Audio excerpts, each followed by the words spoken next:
কালকে কোনো পরীক্ষা? টাকা খুঁজছি, পাচ্ছি না। তো বইয়ের মধ্যে কেউ টাকা রাখে নাকি?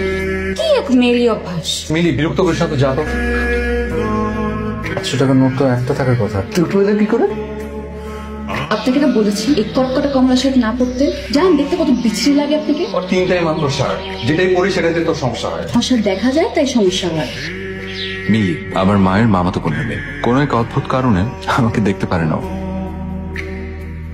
খালা কমে গেছে? হ্যাঁ, কেন? না, আজ রাতে খাবো না, ভাবলাম আবার আমার জন্য জেগে বসে আছে কিনা। আপনার জন্য সবাই জেগে থাকবে কেন? তুই কেন জেগে আছিস? আপনার কি মনে হচ্ছে আপনার জন্য? কার জন্য জেগে আছিস? রাতে খাবেন না কেন? রাজুদের বাসা খেয়ে এসছি, সুমির জন্মদিন ছিল আজ। আপনি সুমিকে ভালোবাসেন, ওকে বিয়ে করবেন না? হ্যাঁ করবো, কেন সুমি কি তোর পছন্দ না?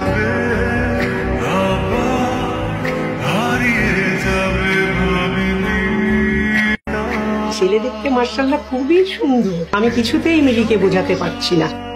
তো জামার ছবি দেখলাম, কি সুন্দর দেখতে। বিয়ে করতে একদম ভালো লাগছে না। করে ফেল, দেখবি ভালো লাগবে। আর কদিন পর মিলির বিয়ে, কেন যেন অদ্ভুত রকমের ফাঁকা ফাঁকা লাগছে। মনে হচ্ছে হাজার মানুষের ভিড়ে আমি একা হয়ে যাচ্ছি। আমার মনে হচ্ছে আপনাকে ছাড়া আমি বাকি জীবন কাটাতে পারবো না। তুই সব কি বলছিস? তুই কি পাগল হয়ে গেলি? আমি শুধু একটা জিনিসই জানি, আমি আপনাকে ছাড়া একদম ভালো থাকবো না, মরে যাব। যে মানুষটা এত মায়া আমার জন্য, তাকে ছাড়া আমি কি করে থাকবো বল? চল পালিয়ে যাই। কিন্তু সেটা কি ঠিক হবে? ঠিক হচ্ছে কি হচ্ছে না এটা ভাবতে ভাবতে কিন্তু আমরা আমাদের ভালোবাসার মানুষকে হারিয়ে ফেলি। একটা সময় সব ঠিক হয়ে যায়, আমাদেরও সব ঠিক হয়ে যাবে।